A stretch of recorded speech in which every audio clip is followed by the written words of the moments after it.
हर कोई कहानी जानता है कि सुधाकर सिंह जब कृषि मंत्री थे तब नीतीश कुमार ने दबाव बनवाया और तेजस्वी यादव और लालू यादव के कहने पर सुधाकर सिंह ने इस्तीफा दे दिया। लेकिन इसकी असल कहानी अब सुधाकर सिंह बता रहे हैं। सुधाकर सिंह कहते हैं कि हमसे इस्तीफा मांगा ही नहीं गया, हमसे कहा ही नहीं गया कि आप हमको इस्तीफा दे दीजिए, बल्कि वो कहते हैं कि लालू यादव ने कहा था कि आप बस जो बयान दिए हैं उसको संशोधन कर दीजिए, उसमें संशोधित करके आप एक प्रकार से नीतीश कुमार से माफी मांग लीजिए या ऐसे बयानों को छोड़ दीजिए। और सुधाकर सिंह कहते हैं कि हमसे इस्तीफा के बारे में लालू यादव ने एक शब्द नहीं कहा, लेकिन हमने खुद ब खुद इस्तीफा दे दिया। उस समय खूब चर्चा चली कि राष्ट्रीय जनता दल की तरफ से अब एकमात्र बचे अगड़ी जाति के मंत्री का भी इस्तीफा तेजस्वी यादव ने नीतीश कुमार के दबाव में ले लिया। लेकिन अब उसकी असली कहानी निकलकर सामने आई है। आपको हम पूरी कहानी बताएंगे कि सुधाकर सिंह ने इसके पीछे की सारी कहानी क्या बताई है। बाकी नमस्कार, मेरा नाम है मोहित कुमार सिंह और आप जनता जंक्शन देख रहे हैं। सुधाकर सिंह कहते हैं कि लालू यादव से बातचीत हुई थी, तब लालू यादव ने कहा था कि आप जो बयानबाजी कर रहे हैं, आप जो बयान दे रहे हैं उसमें संशोधन कर लीजिए। संशोधन का मतलब समझिए कि आप उसको बदल लीजिए, आप एक प्रकार से नीतीश कुमार से माफी मांग लीजिए और आगे से आप कुछ ऐसा बयान मत दीजिए।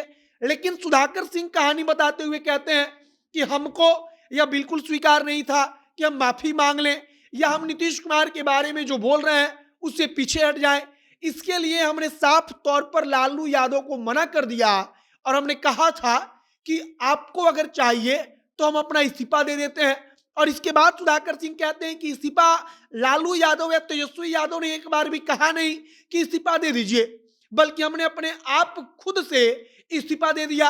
हमने नीतीश कुमार के मंत्रिमंडल से इस्तीफा सौंपने के बाद चुपचाप हम किनारे हो गए, हमको मंत्रिमंडल से कोई मतलब नहीं रहा।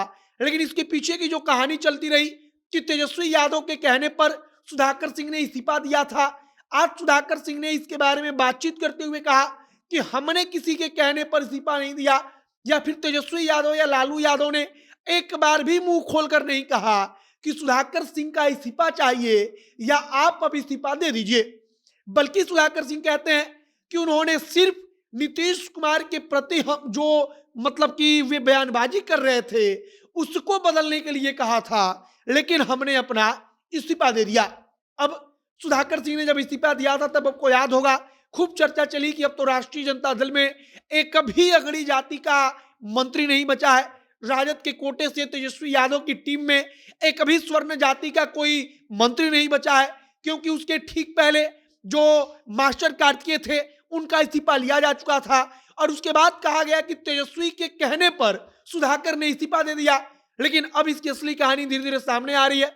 सुधाकर सिंह कहते हैं कि हमसे लालू यादव ने या तेजस्वी यादव ने एक बार भी नहीं कहा था कि आप इस्तीफा दे दीजिए या आप नीतीश कुमार के मंत्रिमंडल छोड़ दीजिए, बल्कि नीतीश कुमार ने जब दबाव बनाया, जब हमको लगा कि अब हमको समझौता करना पड़ जाएगा, उनके कहने का एक प्रकार से मतलब यह था, तब सुधाकर सिंह कहते हैं कि हमने खुद से सोचा कि अब हमको इस्तीफा देना होगा। और उसके बाद सुधाकर सिंह ने अपना इस्तीफा पत्र जाकर सौंप दिया और उन्होंने कृषि मंत्री का पद छोड़ दिया। फिलहाल सुधाकर सिंह को लेकर कई सारी कहानियां चल रही हैं। कोई कह रहा है कि तेजस्वी खुद सुधाकर सिंह से कहलवा रहे हैं, कोई कह रहा है कि अगर तेजस्वी नहीं कहलवाते तो तेजस्वी अब तक उनके ऊपर कार्रवाई कर देते, लेकिन अब तक सुधाकर सिंह पर कोई कार्रवाई नहीं हुई। अब मंत्रिमंडल से हटाए जाने की कहानी निकलकर सामने आई है और सुधाकर सिंह खुद कह रहे हैं कि तेजस्वी और लालू यादव ने एक बार भी मुंह खोलकर नहीं कहा कि सुधाकर सिंह अपना इस्तीफा दे दो, बल्कि हमने अपने मन से इस्तीफा दिया क्योंकि नीतीश कुमार ने ऐसी परिस्थिति उत्पन्न कर दी थी। फिलहाल अब आपकी प्रतिक्रिया क्या है कमेंट बॉक्स में लिखकर बताइएगा। आगे फिलहाल हमारी नजर बनी हुई है कि राजद और जदयू के बीच क्या कुछ होता है। जो कुछ नई जानकारी आएगी, जो कुछ नया अपडेट आएगा, सब कुछ हम आप तक पहुंचाएंगे। आप जनता जंक्शन के साथ बने रहिए। कैमरे पीछे विशाल खड़े हैं और मैं मोहित कुमार सिंह। बहुत बहुत धन्यवाद।